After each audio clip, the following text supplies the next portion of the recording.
thing is, I will share my experience to you. I will share my experience to you. I will just share my screen. Ayush, my screen is not able to. I am not able to share my screen due to your permission is not. Now you can share some. Okay. Okay.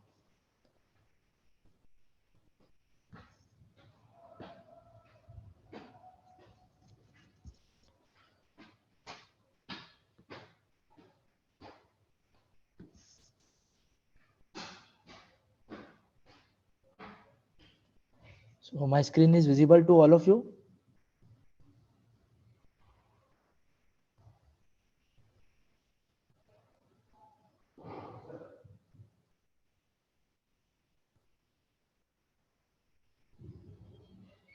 Okay. Okay. So I will share. I have made some slides for young engineers like you. So here it is.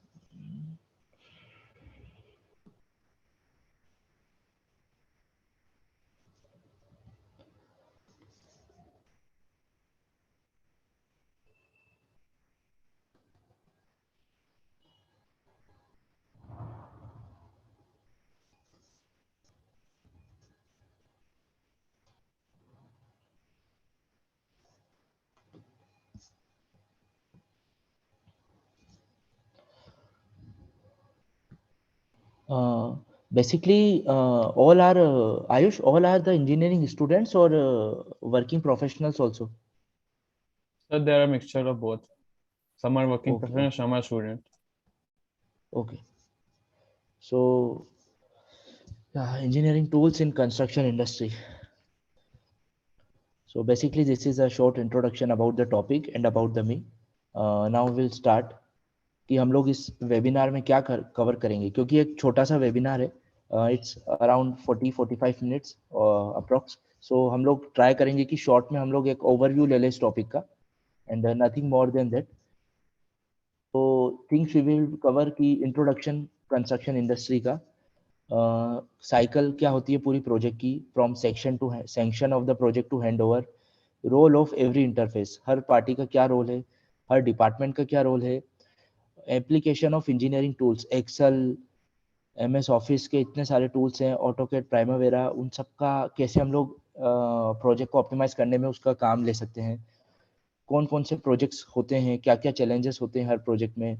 Then एक civil engineer और एक construction industry का interface, and हमें किस areas में focus करने की जरूरत है, major areas of skill improvement, then conclusion.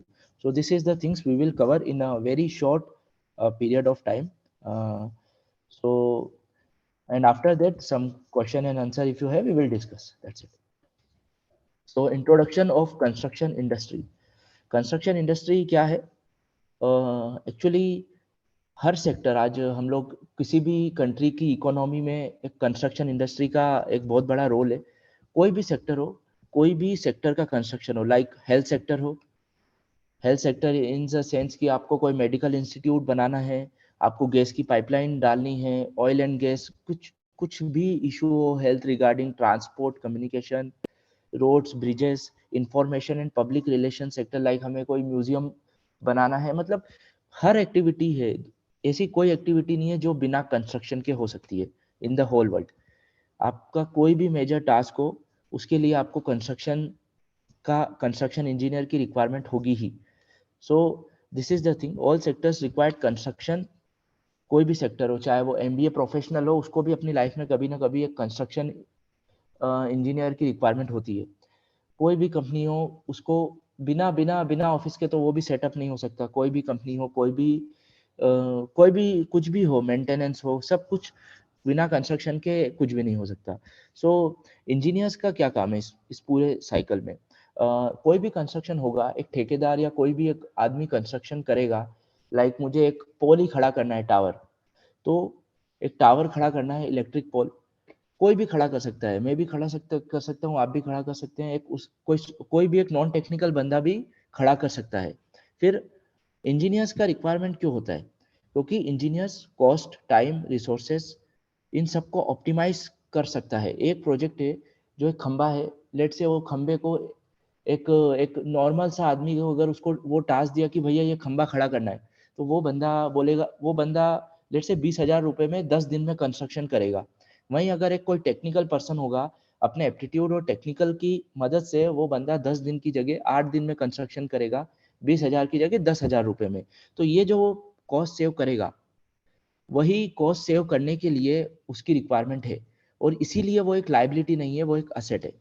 तो engineers optimize the construction project cost, time, resources by the help of technology, engineering tools, documentations, schedule of procedures, their soft skills।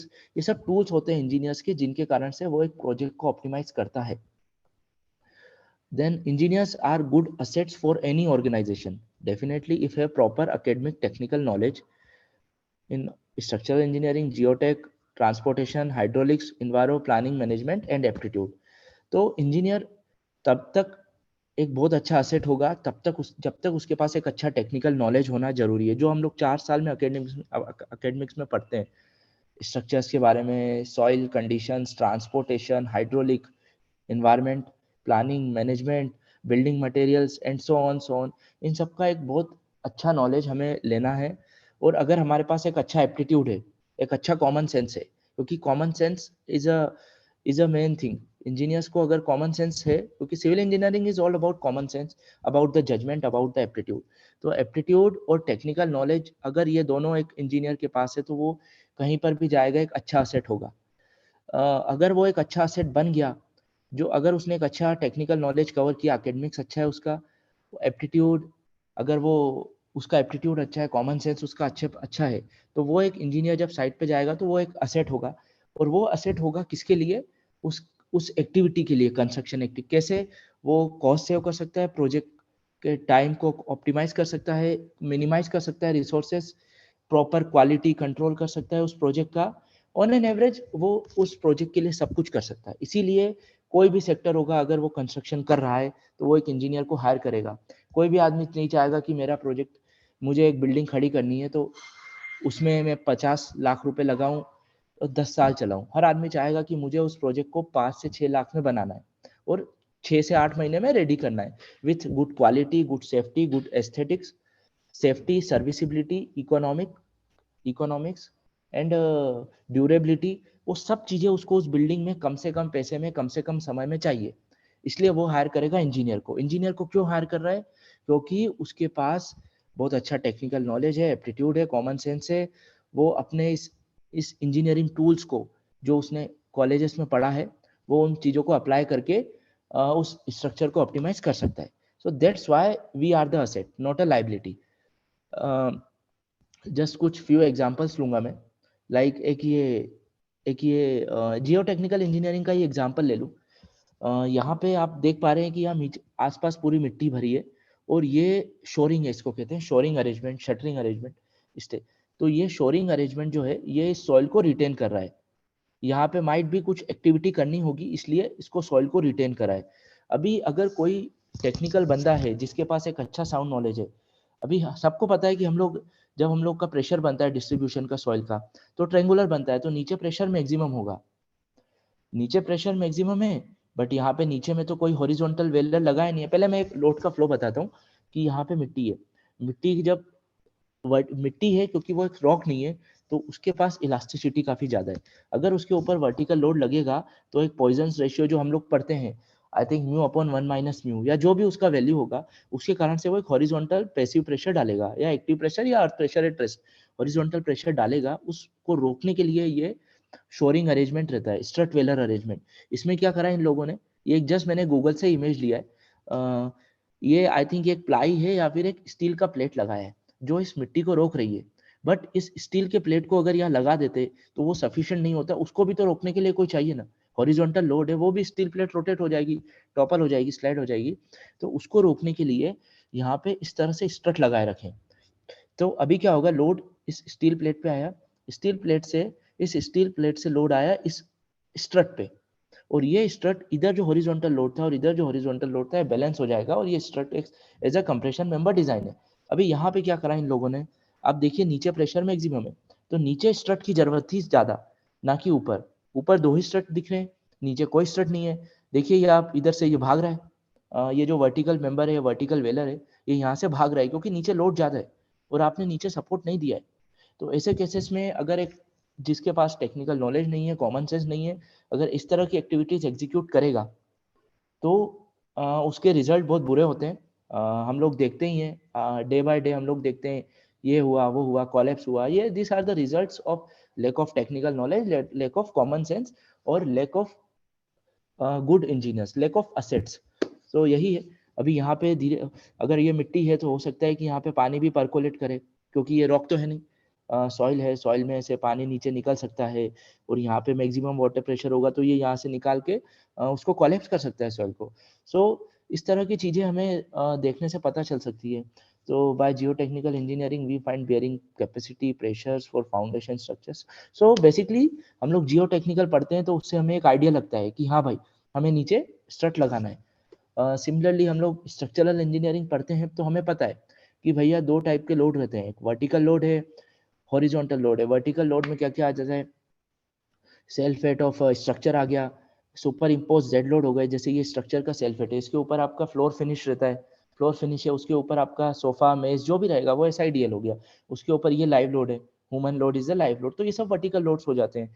Horizontal loads क्या क्या रहेंगे, wind load, earthquake load, eddies जो बनती है तो वो horizontal loads है। तो ये सब हमें उसके अकॉर्डिंग हमें स्ट्रक्चर को स्टेबल बनाना है। तो जब तक हमें एकेडमिक्स का नॉलेज नहीं होगा हम लोग प्रोसीड नहीं कर पाएंगे आगे। सो दे आपको नेक्स्ट है ट्रांसपोर्टेशन इंजीनियरिंग। तो ट्रांसपोर्टेशन इंजीनियरिंग हम लोग पढ़ते हैं, हम लोग को अलाइनमेंट डिसाइड करना है, geometry, vehicle loads and fatigue of structure. Just random image I have taken. अभी इसमें ही अगर हम लोग कुछ इंजीनियरिंग के पॉइंट देखें तो ट्रांसपोर्टेशन इंजीनियरिंग में हम लोग पढ़ते हैं लाइक वर्टिकल ग्रेडियंट, जो हम लोग देते हैं, कैम्बर वगैरह देना है। तो ये ब्रिज है, तो ब्रिज में हम लोग देख रहे हैं कि उससे कम होना चाहिए। अगर उससे ज़्यादा होगा तो क्या होगा, उससे ज़्यादा होगा तो व्हीकल का ट्रैक्शन पावर उस हिसाब से उसको बनाना पड़ेगा।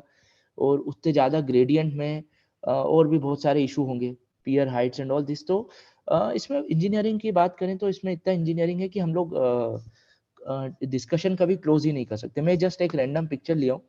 सो हम लोग ट्रांसपोर्टेशन इंजीनियरिंग जरूरी है ज्योमेट्रिक डिजाइन के लिए, thickness of payment, thickness of payment के लिए, payment characteristic, geometric design and all the related things. Now fluid, हम लोग फ्लूइड हाइड्रोलिक मशीन्स पढ़ते हैं।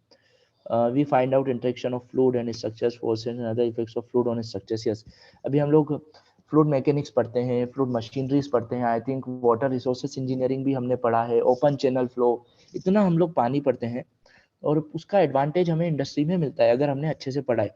लाइक यहाँ पे एक राइट में आप इमेज देख पा रहे हैं, दिस इज अ बार्ज, ये बार्ज है और ये बार्ज पे आई थिंक ये एक बेचिंग प्लांट है, ये एक साइलो है, साइलो के अंदर सीमेंट भरा पड़ा है और इस तरह से 2 या 3 साइलो हैं जो मुझे समझ में आ रहा है। एक में सीमेंट होगा, एक में सैंड होगा, एक में एग्रीगेट्स होंगे। तो वो मिक्स करके यहाँ पे कंक्रीट बन पा रहा है और कंक्रीट बन के यहाँ पे ये रिग मशीन है।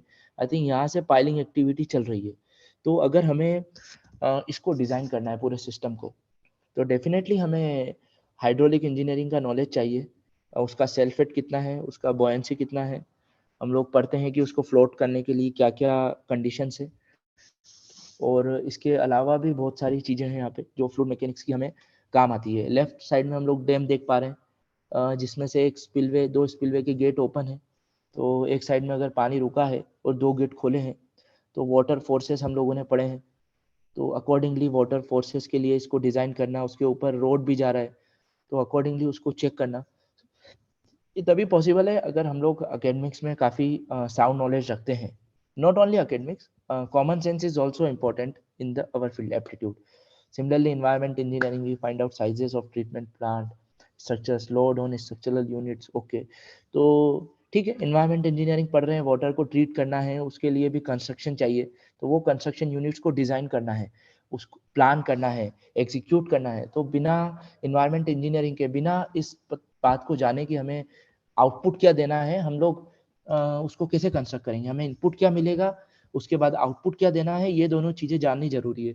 इसलिए हम लोग इन्वायरो पढ़ते हैं। अकॉर्डिंगली हम लोग एज ए इंजीनियर्स हम लोग हमारे स्टडी का एप्लीकेशन तो हम लोग इजीली निकाल ही लेते हैं।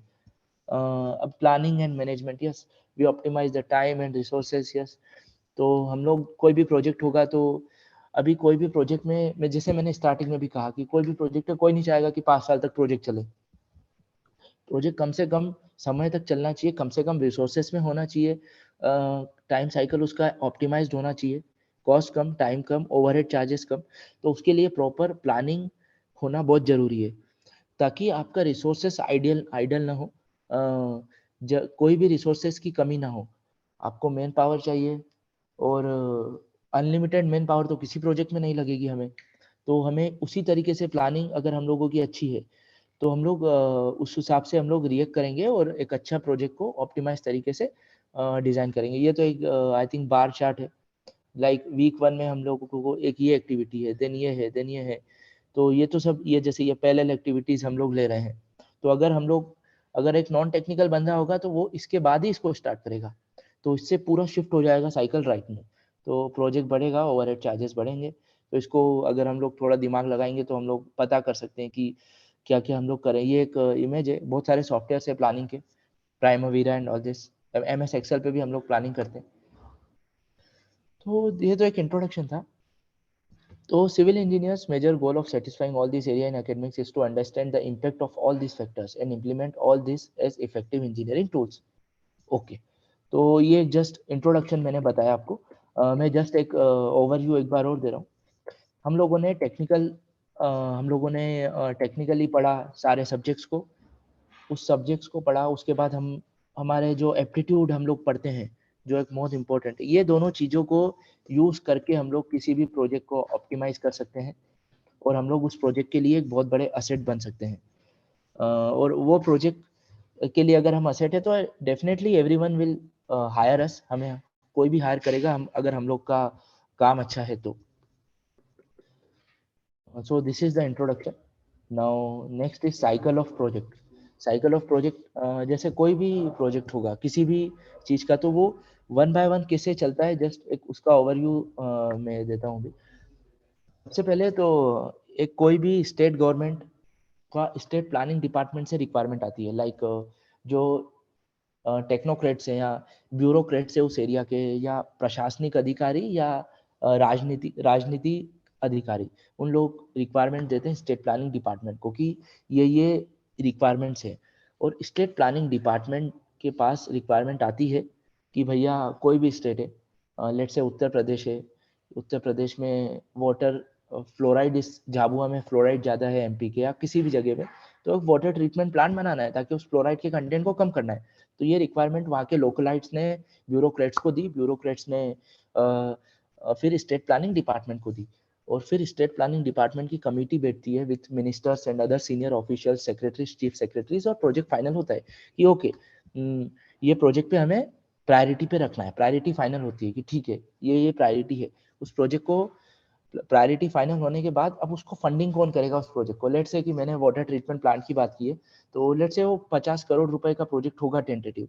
तो सबसे पहले उसके लिए फंडिंग एजेंसी ढूंढी जाती है। जनरली स्टेट गवर्नमेंट्स के पास अगर फंड रहता है तो स्टेट गवर्नमेंट बोलेगा कि ठीक है हम लोग हमारे फंड से ही करेंगे।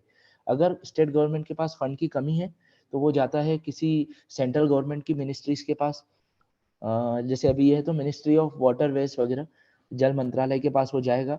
तो अगर वो फंडिंग एजेंसी के पास जाएगा, और भी ऐसे जीका है एक फंडिंग एजेंसी, तो अलग अलग फंडिंग एजेंसी के बाद स्टेट प्लानिंग डिपार्टमेंट अप्रोच करता है।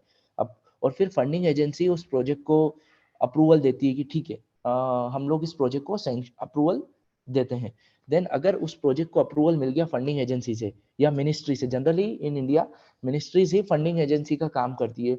Ministry of home affairs, ministry of development of north eastern region, ministry of highway MoRTH road transport, highway for roads, तो यही जनरली फंडिंग का काम करती है। अगर इनके पास फंडिंग का शॉर्टेज है तो आउटसोर्स एजेंसी, जैसे मैंने जी का बताया, तो वो लोग फंड करते हैं। तो अगर फंडिंग एजेंसी ने अप्रूवल कर दिया, लाइक जल मंत्रालय ने अप्रूवल कर दिया कि ठीक है ये प्रोजेक्ट बना सकते हैं, तो उसके बाद जल मंत्रालय डीपीआर मांगता है स्टेट गवर्नमेंट से। अभी तक केवल एक ओवरव्यू था सिंगल पेज का कि हमें एक वाटर ट्रीटमेंट प्लांट बनाना है, क्यों बनाना है, कहाँ बनाना है, और उससे क्या बेनिफिट होगा। बट अभी उसके बाद नेक्स्ट स्टेज जब फंडिंग अप्रूवल मिल जाता है तो डीपीआर का नेक्स्ट काम रहता है जो स्टेट गवर्नमेंट डिपार्टमेंट करता है, एक डिटेल प्रोजेक्ट रिपोर्ट बनाना। उसके लिए उसको डिजाइन, प्लानिंग, टेंडरिंग और जो भी अलग अलग डिपार्टमेंट्स है उसके मदद से एक डीपीआर बनता है, एक डीपीआर फाइल रेडी होता है, उससे प्रोजेक्ट का कॉस्ट फाइनल होता है और वो डीपीआर वो सबमिट करता है उसी मिनिस्ट्री या फंडिंग एजेंसी को जिससे उसने अप्रूवल मांगा था, क्योंकि फंडिंग एजेंसी फंड कर रही है तो उसको डीपीआर चाहिए चेक करने के लिए कि तुम बना क्या रहे हो, तभी मैं पैसा दूंगा। मैं किसी को 100 रुपया दे रहा हूँ, अगर मैंने उस प्रोडक्ट को देखा ही नहीं है तो मैं उसको 100 रुपया फंड नहीं कर पाऊंगा। तो डीपीआर जाता है, डीपीआर मिनिस्ट्री चेक करती है और उसके बाद डीपीआर अगर ओके लगता है मिनिस्ट्री को या फंडिंग एजेंसी को तो वो गो हेड देती है, उस प्रोजेक्ट को सैंक्शन करती है और फिर उस हिसाब से मिनिस्ट्री फिर स्टेट गवर्नमेंट को अप्रूवल देने के बाद फर्दर प्रोसेस के लिए गो हेड करती है। स्टेट गवर्नमेंट क्या करती है, स्टेट गवर्नमेंट के प्लानिंग डिपार्टमेंट या पीडब्ल्यूडी वर्क्स या जो भी जैसे सेंट्रल पॉल्यूशन कंट्रोल बोर्ड या जिसके अंडर जैसे पीएचई के अंडर में आ गया, लेट से ये वाटर ट्रीटमेंट प्लांट, तो वो क्या करेगी, अभी एक टेंडर फ्लोट करती है बाय डिपार्टमेंट टू कॉन्ट्रैक्टर्स। उसके बाद कॉन्ट्रैक्टर्स बिड सबमिट करेंगे और उसमें से 10-0 to 10-4 ये कॉन्ट्रैक्टर का साइकिल होता है, I will discuss it later. Contractor अपना बिड सबमिट करेगा और जो लोवेस्ट बिडर है जिसका फाइनेंशियल और टेक्निकल बैकग्राउंड अच्छा है, प्री क्वालिफिकेशन मीट कर रही है, उस कॉन्ट्रैक्टर को प्रोजेक्ट अलॉट होगा। अगर उस कॉन्ट्रैक्टर को प्रोजेक्ट अलॉट होने के बाद जो फंडिंग एजेंसी है उससे इंस्टॉलमेंट रिलीज होती है, फंडिंग एजेंसी इंस्टॉलमेंट रिलीज करेगी, कॉन्ट्रैक्टर वर्क स्टार्ट करेगा। कॉन्ट्रैक्टर को भी एक साइकिल से काम करना पड़ता है, फ्रॉम 10-0 to 10-4 बिड स्टार्ट होने से विन होने से पहले, आफ्टर स्टार्टिंग फिर वो बिड 10-5 से 10-8 तक काम करता है और 10-8 is the last stage for contractor. After completion of 10-8 contractor उस प्रोजेक्ट को हैंड ओवर करेगा स्टेट गवर्नमेंट को और स्टेट गवर्नमेंट फिर उसको ओपन करेगी। तो up to maintenance period contractor take care करेगा प्रोजेक्ट का, उसके बाद जो डिपार्टमेंट है, जो स्टेट गवर्नमेंट का डिपार्टमेंट है, वही उस प्रोजेक्ट का टेक केयर करता है। तो ये पूरी प्रोजेक्ट की साइकिल है कि कैसे प्रोजेक्ट चलता है। अभी 10-0 to 10-8 किसी भी हम लोग कॉन्ट्रैक्टर फर्म में जाते हैं तो एक साइकिल है, जैसे प्रोजेक्ट आया तो रिक्वेस्ट फॉर प्रपोजल आता है, तो वो 10-0 में आता है कि एक कॉन्ट्रैक्टर है, कोई ठेकेदार है, उसने देखा कि हाँ ये प्रोजेक्ट देखना है, तो पहले 10-0 आया, मतलब टेंडर डॉक्यूमेंट्स आए। उसके बाद टेंडर डॉक्यूमेंट्स के बाद क्या होता है, जो प्रोजेक्ट के टॉप मैनेजमेंट है उनके पास वो प्रोजेक्ट जाता है, जो भी कॉन्ट्रैक्टर के, जैसे एल हो गया तो एल के पास प्रोजेक्ट आया, टॉप मैनेजमेंट के पास जाएगा, वो अपनी रेटिंग्स देंगे कि प्रोजेक्ट को लेना है, प्रोजेक्ट पे काम करना है या नहीं करना है। वो उनके बाद गो हेड होने के बाद जो उसमें मैनेजमेंट के लोग हैं वो गो हेड देंगे, फिर टेक्निकल आदमी उसका गो हेड देगा कि ठीक है ये प्रोजेक्ट को बिड कर सकते हैं। इस तरह से सब लोगों का अप्रूवल मिलता है, कॉन्ट्रैक्टर की टीम में भी, एल में भी, या कोई भी आफ्कॉन्स हो, गेमन्स हो, उसके अप्रूवल के बाद फिर काम चालू होता है कि चलो अभी हमें, उसके बाद फिर साइट विजिट्स होगी, हर डिपार्टमेंट अपना अपना काम करेगा कॉन्ट्रैक्टर में। जैसे कॉन्ट्रैक्टर में सब टेंडर डिपार्टमेंट टेंडर डॉक्यूमेंट्स सब रेडी करेगा, डिजाइन डिपार्टमेंट डिजाइन करेगा, कितना कंक्रीट लगेगा, कितना स्टील लगेगा, कितना वुडन वर्क है, या जो भी जितने भी कंस्ट्रक्शन वर्क है, furniture and all this machineries. तो डिजाइन डिपार्टमेंट पहले क्वांटिटीज रेडी करेगा, देन डिजाइन के बाद वो जाता है प्लानिंग के बाद। प्लानिंग उस प्रोजेक्ट को प्लान करता है कि 36 महीने उसने क्लाइंट ने हमें दिए हैं, तो 36 महीने में हमें उसको फिनिश करना है उस प्रोजेक्ट को। तो किस तरह से प्लान करें ताकि प्रोजेक्ट कम से कम कॉस्ट में हो, फिर उस हिसाब से एस्टिमेशन होता है, डिजाइन और प्लानिंग के अकॉर्डिंग एस्टिमेशन होगा और एस्टिमेशन के बाद कॉस्टिंग होती है। जनरली एबीसी प्रिंसिपल होता है, A means quantity, B means cost, A into B and C is the risk factor. तो उस हिसाब से एक रिस्क फैक्टर उस एरिया का मल्टीप्लाई होकर A into B into C, तो इस तरह से कॉस्ट फाइनल होती है। फिर टॉप मैनेजमेंट उसको चेक करता है और अलग अलग प्रोसेस से जाता है वो, इसमें सिविल कॉस्ट भी रहता है, एमईपी के वर्क भी रहते हैं, मैकेनिकल, इलेक्ट्रिकल, प्लम्बिंग वर्क, तो अलग अलग प्रोसेस से होता हुआ एक फाइनल कॉस्ट फिगर आता है और उस फाइनल कॉस्ट फिगर को फाइनेंशियल एनवेलप में डाल के along with the technical envelope contractor को, क्लाइंट को सबमिट किया जाता है। तो दिस इज 10-0 to 10-4 और उसके बाद प्रोजेक्ट 10-5 to 10-8 तक पहुंचता है। मतलब अगर एक बार प्रोजेक्ट जीते फिर क्या करेगा, स्टेट गवर्नमेंट को जो इंस्टॉलमेंट मिली है, जो मिनिस्ट्री जो थी उसने इंस्टॉलमेंट स्टेट गवर्नमेंट को दे दी, फर्स्ट इंस्टॉलमेंट, अब स्टेट गवर्नमेंट इस को रिलीज करता है कॉन्ट्रैक्टर को ताकि काम करे। जैसे मोबिलाइजेशन एडवांस होता है, कॉन्ट्रैक्टर को कुछ शुरू में पैसा चाहिए, 5% 10%, तो वो मोबिलाइजेशन एडवांस कॉन्ट्रैक्टर को चाहिए स्टेब्लिशमेंट के लिए। उसके बाद फिर बैंक गारंटी कॉन्ट्रैक्टर सबमिट करेगा, देन मोबिलाइजेशन एडवांस मिलेगा। उसके बाद फिर काम स्टार्ट होगा कि 3 महीने में हमें इसको वर्क ब्रेकडाउन स्ट्रक्चर होता है कि 3 महीने में हमें ये इतना इतना टास्क कंप्लीट करना है। तो माइलस्टोन्स अचीव होने पे काम मिलता जाता है, फाइनली 10/7 तक पहुंचता है। उसके बाद डिफेक्ट लायबिलिटी पीरियड होता है लास्ट, जो 10/8 है, टोल गेट मेथोडोलॉजी भी बोलते हैं। उसमें क्या रहता है कि आपको मेंटेनेंस वर्क के लिए डिफेंस लायबिलिटी पीरियड का स्टेज कंप्लीट करना है, और वो मेंटेनेंस पीरियड कवर होने के बाद कॉन्ट्रैक्टर का वर्क कंप्लीट हो जाता है। तो this is just a introduction की एक साइकिल कैसे चलती है। Now again I am coming to my first slide, introduction of construction industry, cycle of project from sanction to handover. Now third is role of every interface. तो अभी एक किसी भी प्रोजेक्ट की मैंने जो अभी साइकिल एक्सप्लेन की है, from start to end, from ministry, from the minister to a small labour, यानी फंडिंग एजेंसी से लेकर कॉन्ट्रैक्टर के लेबर तक, ये जो पूरा साइकिल है, ये साइकिल ऑफ प्रोजेक्ट में बहुत सारी एजेंसीज होती है। जैसे क्लाइंट हो गया, project management consultancies, PMC, sub agency, contractor, consultant, third party, सब कॉन्ट्रैक्टर्स, और इन सबका अपना अपना रोल रहता है उस प्रोजेक्ट में। और उस रोल को कंप्लीट करने के लिए सब लोग काम करते हैं। एंड अभी जैसे क्लाइंट हो गया, जैसे अभी हम लोग मिनिस्ट्री की बात करें तो मिनिस्ट्री क्लाइंट रहेगी। मिनिस्ट्री ने स्टेट गवर्नमेंट को प्रोजेक्ट सैंक्शन किया तो स्टेट गवर्नमेंट भी क्लाइंट रहेगा, लेकिन स्टेट गवर्नमेंट के लिए क्लाइंट है मिनिस्ट्री, और मिनिस्ट्री के लिए कॉन्ट्रैक्टर कौन होगा? State government. So this is the thing. Now after state government के पास इतना मेन पावर स्टाफ नहीं है कि वो हर इतने बड़े प्रोजेक्ट के हर यूनिट को देख सके। तो वो एक प्रोजेक्ट मैनेजमेंट कंसल्टेंसी हायर करता है जो प्रोजेक्ट को मॉनिटर करती है। लाइक जैसे पीडब्ल्यूडी एक क्लाइंट हो गया, मिनिस्ट्री कौन सी हो गई? तो जो पीडब्ल्यूडी जिस मिनिस्ट्री में से फंड ले रहा है, हो सकता है वो मिनिस्ट्री ऑफ होम अफेयर से भी फंड ले सकता है, मोर्थ से भी फंड ले सकता है, ministry of road transport highway से। तो वो क्लाइंट था उसका, फिर पीडब्ल्यूडी ने प्रोजेक्ट लिया, स्टेट पीडब्ल्यूडी ने, उसने प्रोजेक्ट मैनेजमेंट कंसल्टेंसी हायर कर ली। उस प्रोजेक्ट मैनेजमेंट कंसल्टेंसी ने एज पर द डिजाइन, वो डिजाइन चेक करा, क्वालिटी के लिए उसको हायर किया। देन प्रोजेक्ट मैनेजमेंट कंसल्टेंसीज के बाद आते हैं सब एजेंसीज भी रहती है कभी कभी, उस जैसे सब एजेंसीज रहती है। उसके बाद कॉन्ट्रैक्टर्स भी रहते हैं। जैसे अभी स्टेट पीडब्ल्यूडी ने का प्रोजेक्ट लेट से एफकॉन्स ने जीता, तो एफकॉन्स कॉन्ट्रैक्टर है, तो एफकॉन्स ने फिर कंसल्टेंट हायर किया, क्योंकि एफकॉन्स एक डिजाइन फर्म नहीं है, एक प्लानिंग फर्म नहीं है, वो तो ठेकेदार है, या एलएनटी भी ठेकेदार है, तो उसको एक कंसल्टेंट हायर किया, जैसे सिस्ट्रा होता है। ऐसे बहुत सारे देवू हैं, कोवी है, बहुत सारे कंसल्टेंट्स है, एकॉम है। तो वो कंसल्टेंट्स डिजाइन करते हैं, प्लानिंग करते हैं।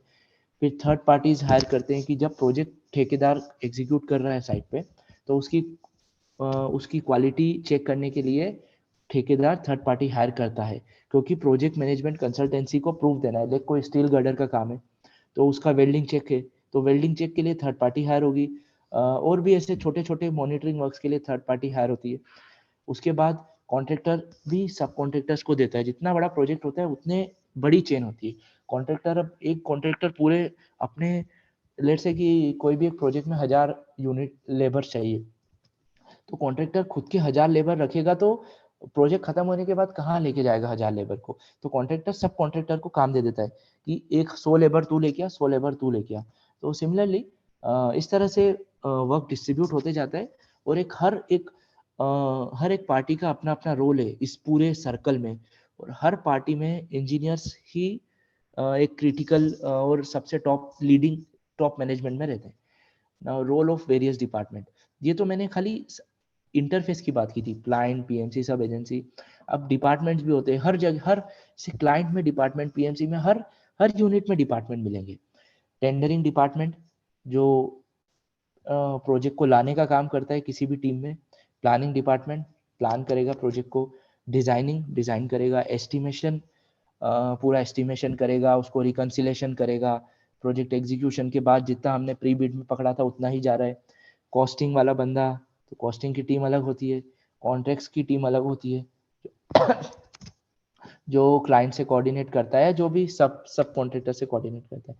एग्जीक्यूशन टीम जो साइट पे काम करेगी। Billing, supply chain, operation, monitoring, safety, quality, etcetera, ये सब एक एक एक डिपार्टमेंट में इतने पार्ट्स होते हैं। मतलब मैं क्लाइंट में बात करूँ तो क्लाइंट में भी टेंडर का होगा बंदा, एग्जीक्यूशन का, प्लानिंग का, सब क्लाइंट में भी होंगे। फिर पीएमसी में भी यही बंदे होंगे, सब एजेंसी में भी यही होंगे।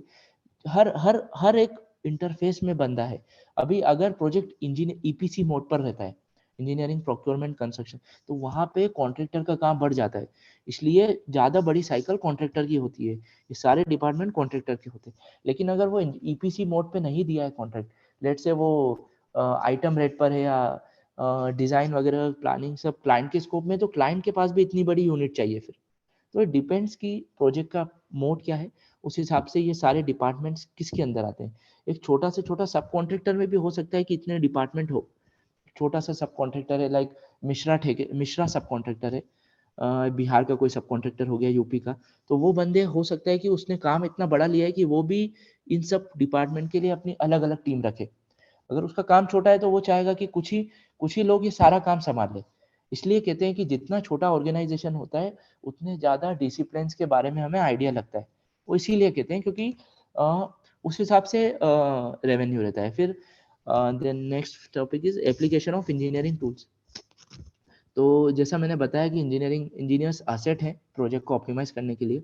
तो M S Excel, ERP, AutoCAD, Primavera, इसके अलावा भी डिज़ाइन के लिए स्टेट प्रो, बहुत सारे इंजीनियरिंग टूल्स होते हैं जो एक टेक्निकल आदमी यूज़ करके उस प्रोजेक्ट के प्लानिंग के लिए, प्रोजेक्ट को ऑप्टिमाइज करने के लिए काम कर सकता है। लाइक एक्सेल है, एक्सेल एक बहुत बड़ा टूल है। टेंडरिंग वाले बंदे हों या प्लानिंग वाले हों, designing, estimation, costing, contract, execution, I think इस डिपार्टमेंट में ऐसा कोई डिपार्टमेंट नहीं जो एक्सेल का काम ना लेता हो, क्योंकि एक फास्ट मोड ऑफ ट्रांसफर है।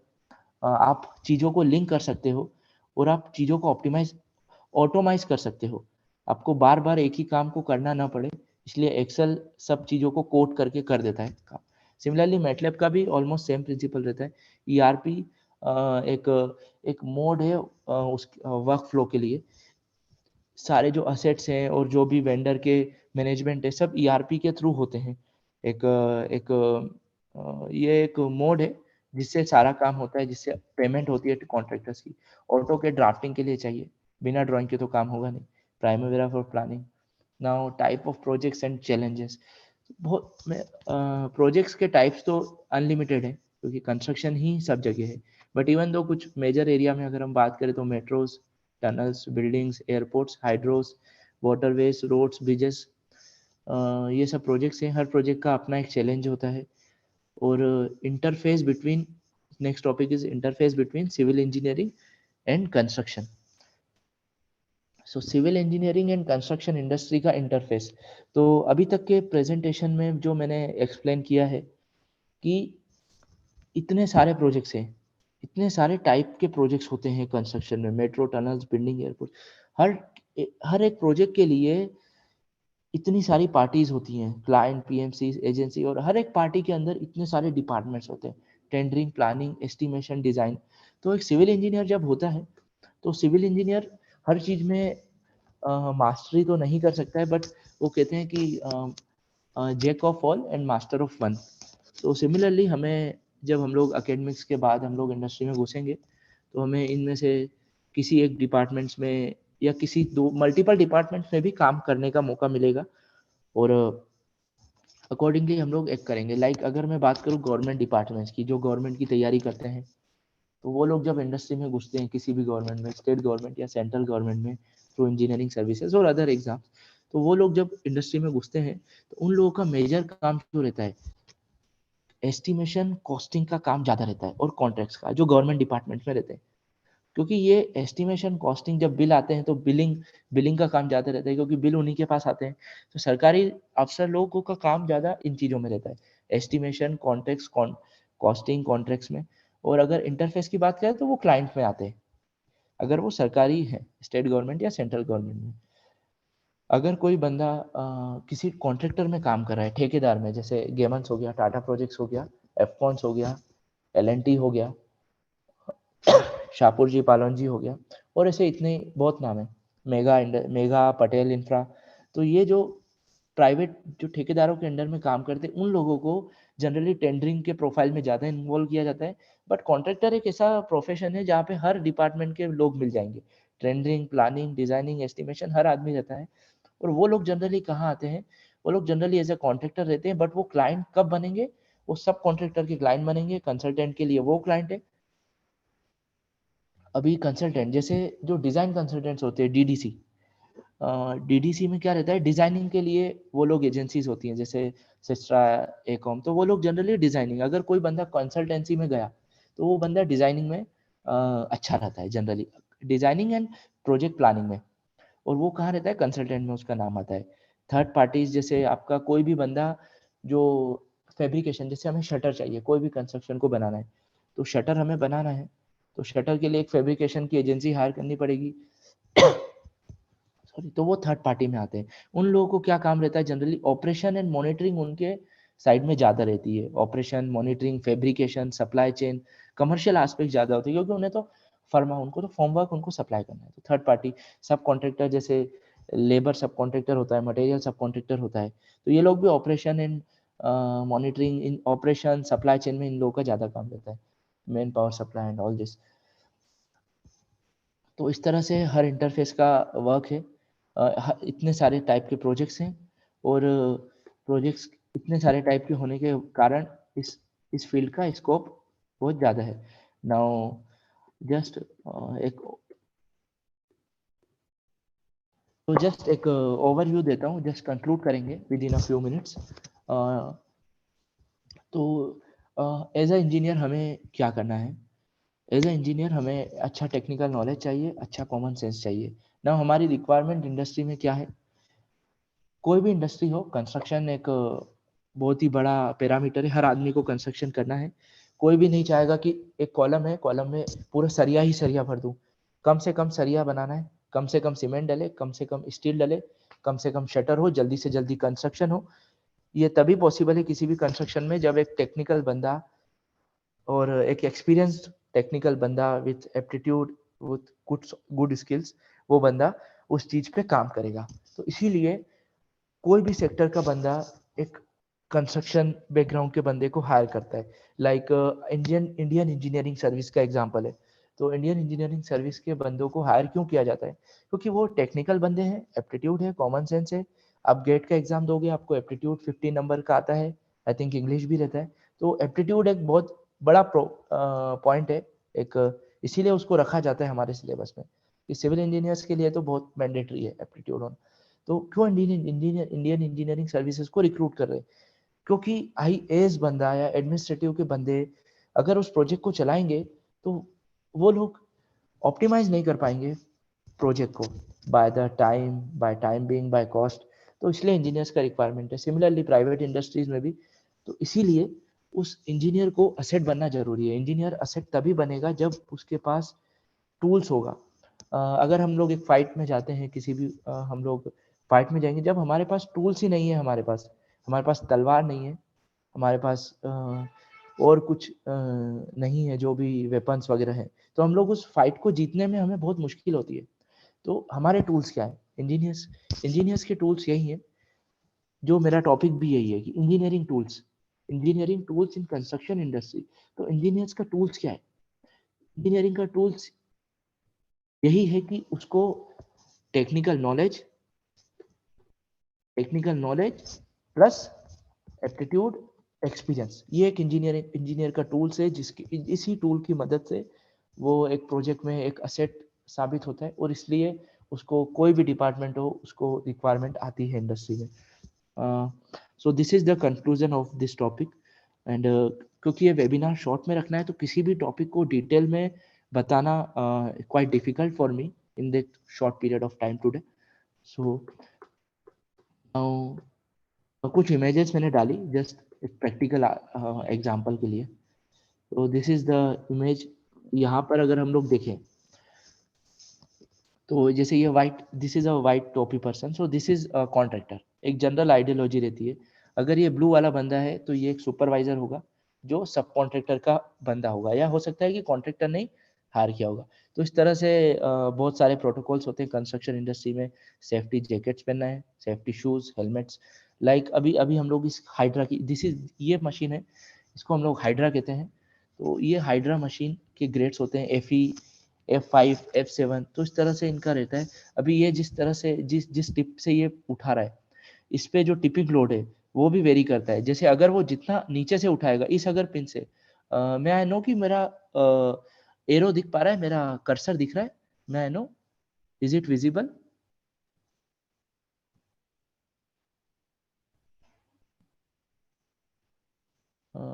Hello, Yes, sir. is it visible? My cursor is visible to all? Yes, sir. Visual. Okay. So this is the Hydra machine. This is the tip. तो यहाँ पे अगर हम लोग यहाँ से किसी चीज को उठाएंगे तो उसका लोड कैपेसिटी ज्यादा होता है, यहाँ से उठाएंगे कम होता है। और ये चीजें, ये बेसिक सीन्स है जो हम लोग हमारे नॉलेज के एक इंजीनियरिंग चीजों को पकड़ सकता है, क्योंकि ऑब्वियस सी बात है यहाँ पे ज्यादा लोड होगा तो ओवरटर्निंग फोर्स होगा, तो इसलिए पीछे काउंटर वेट बढ़ता है। तो इधर लोड ज्यादा ले सकता है वो, इधर कम ले सकता है। इसके बाद अभी ये क्या कर रहा है, ये देखिए, ये एक रेनफोर्समेंट का बंडल है, 12 मीटर का हाइट है, एक जो नॉर्मल आता है, सॉरी लेंथ है, 12 मीटर का एक नॉर्मल रेनफोर्समेंट का बार है, उसका बंडल है, उसको ये उठा के रख रहा है। Actually this is also not good engineering practice, क्योंकि अगर ये इस तरह से उठा रहा है, अगर ये स्लिप हो गया है, 2 पॉइंट से उठा रहा है, अगर ये स्लिप हो गया तो यहाँ पे जनरली एक स्प्रेडर दे सकते थे, एक छोटा सा बीम देते और बीम के बाद उसको यहाँ से उठाते, तो वो एक सेफ गुड इंजीनियरिंग प्रैक्टिस रहती। तो बोलने का मतलब यही है कि जितना हम लोग जिस चीज के बारे में देखेंगे उतना कम है। लाइक ये है, ये बैरिकेड्स है, ये रेड है क्योंकि रात को भी काम होता है, एक ऐसा ऐसा ऐसा कलर देना जरूरी है जो रात में भी दिखे। तो इस तरह से एक क्रैश बैरियर से जो रेड बनाए गए हैं। देन ये अभी रेनफोर्समेंट को उठा के आई थिंक कहीं डाल रहा होगा ये कटिंग एंड रेनफोर्समेंट शेड में, जहाँ पे बार बेंडिंग शेड्यूल के अकॉर्डिंग रेनफोर्समेंट कट होगा, उसका केज बनेगा। एंड इस तरह से ये गेंट्री क्रेन्स होती है जिसको गोलियत गेंट्री कहते हैं। गोलियत इज मीन्स हाथी, तो ये गोलियत गेंट्री होती है, इसको हाथी गेंट्री कहते हैं। इसमें ये एक अलोंग द लेंथ चलती है एक्स वाई जेड। इस गेंट्री का अच्छा बात यही है कि तीनों डायरेक्शन में चलता है। ये नीचे इसके रेल रहता है, इस पिक्चर में क्लियर नहीं हो रहा है, ये मैंने आई थिंक गूगल से ही लिया है।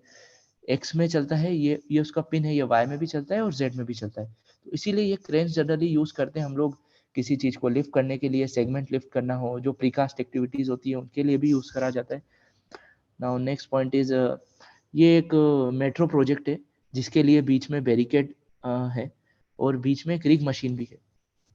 रिग मशीन यहाँ पे पाइलिंग कर रही है और यहाँ पे बैरिकेड्स डाले हुए हैं। ओके, देन ये एक मेरा प्रीवियस प्रोजेक्ट का एक मैंने इमेज डाला है जिसमें मैं यहाँ पर हूँ। सो this is a box segment पीछे, ठीक है।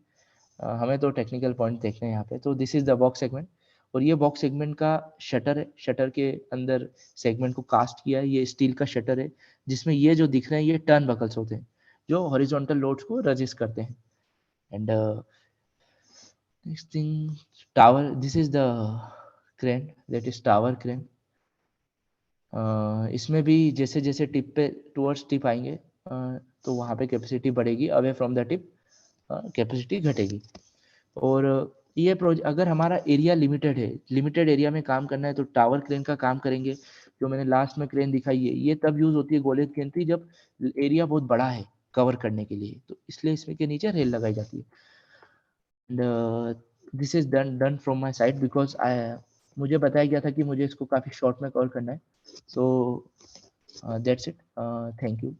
And any question answer anything from your side and any suggestions?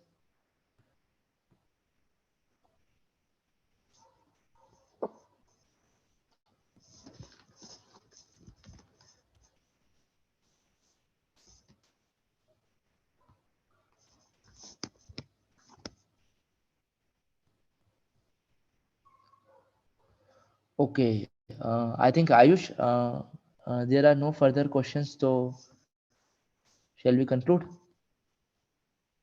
Yes, sir, we can conclude, but I have to show a video of community thing. 1 second. Yes, yes.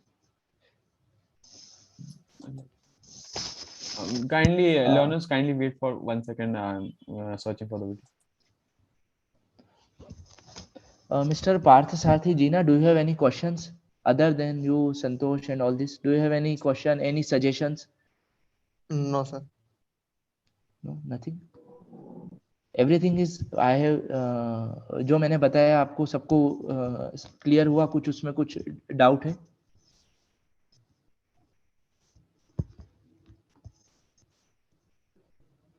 Okay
Biggest problem that a civil engineering graduate is facing currently?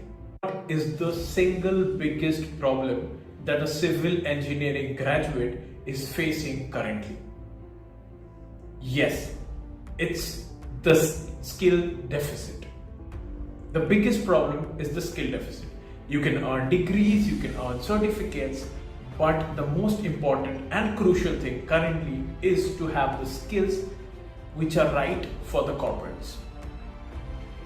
Every day you are facing a lot of rejections. The struggle is real because of the skill deficit. Now, for this, Pro Training has brought up a specific community only for civil engineering students.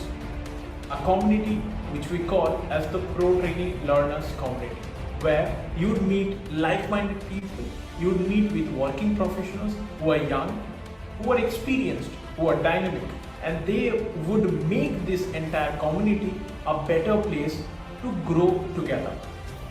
Now, why should you be a part of this community? So the first thing is you would be having a lot of connections. This connection would be your ladder to success. If you would try doing this kind of connections, it would take a lot of time, it would take a lot of effort, and maybe you might not even reach to that level.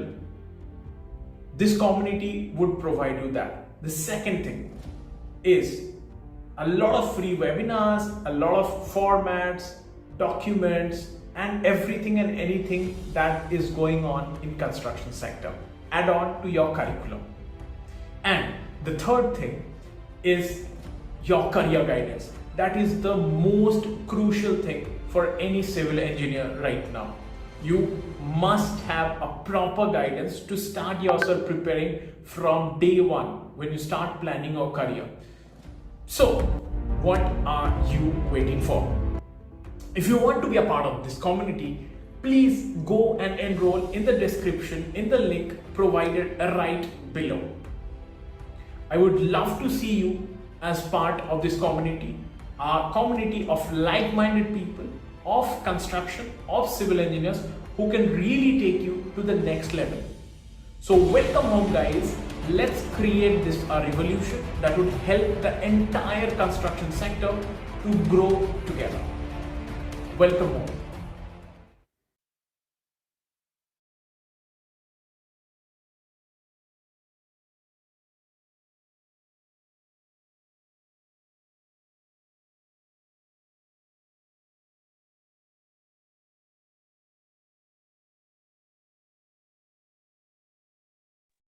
Dear learners, I have posted the community link. You can join the community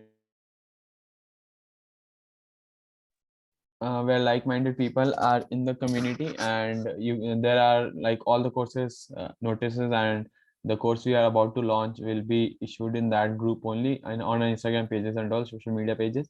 So kindly join. It will be beneficial for you. Thank you. So you can leave. Thank you. Thank you, everyone. Thank you for the insightful session, sir.